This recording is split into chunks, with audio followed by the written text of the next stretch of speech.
Hello friends, welcome you all once again in our own channel Vriha Krishna Book Summary. Friends, from previous episode we had started a book called Dying to be Me, and it is written by Anita Moorjani.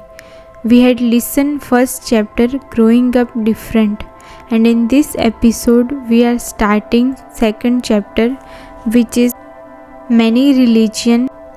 In contrast to the Hindu traditions I learned at home, my early education began at a Catholic school run by nuns, and by the time I was 7, I had already started to learn the impact of cultural and religious differences.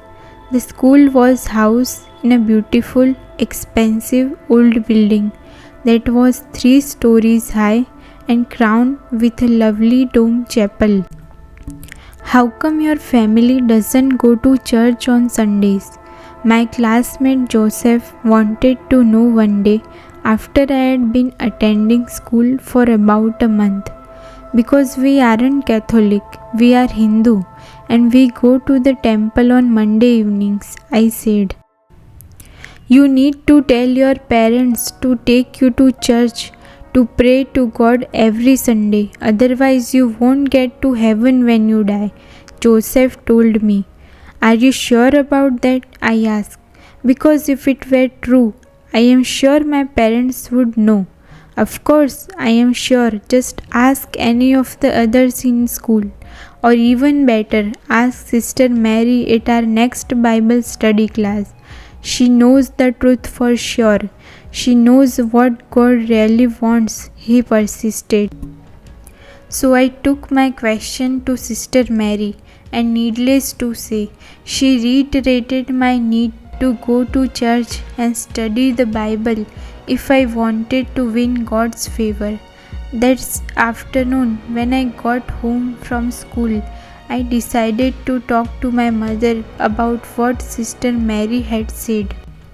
Mama, my friends and the sisters at my school say that I have to go to church on Sundays and I have to study the Bible if I want to go to heaven when I die.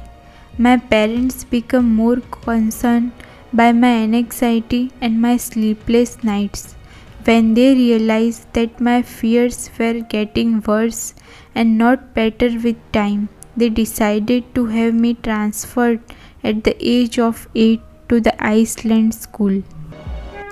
Just a little cluster of 6 buildings and surrounding grounds, the British school was in the hills of Hong Kong, just above the Bourne Road. However, as an Indian child in a predominantly British environment, I continued to struggle. Most of the other kids in my class were blonde with blue eyes, so I was often singled out and picked on just for being darker skinned and having thick, dark and wavy hair. My parents continued to try their utmost to indoctrinate me into our own culture and to have me meet other Indian people. I don't want to go to Vedanta class, I proclaimed to my mother one Saturday when I was about 13. Vedanta is the study of Hindu scriptures, and I used to attend weekly lessons where I met other Indian children. I wasn't convinced that I wanted to be a Hindu, but as a good Indian girl, I obey my parents' wishes. Over many years, my Indian friends and I met at our classes every week to learn the ins and outs of our faith. I found the Vedic teachings in and of themselves to be interesting and stimulating to study. I was a popular member of the class, which was in sharp contrast to how I felt at school, where I so desperately wanted to fit in. I felt as though I were leading 2 separate lives. How I wish I could merge everything and be as popular at school as I am with my Indian friends. I often thought. As I got older, I became more and more interested in the intellectual aspects of the study of Hinduism. I actually enjoy studying the Bhagavad Gita and the Vedas, learning about cause and effect, destiny versus free will, and similar topics. Also, I pray and meditated because I felt it clear my thoughts at that time.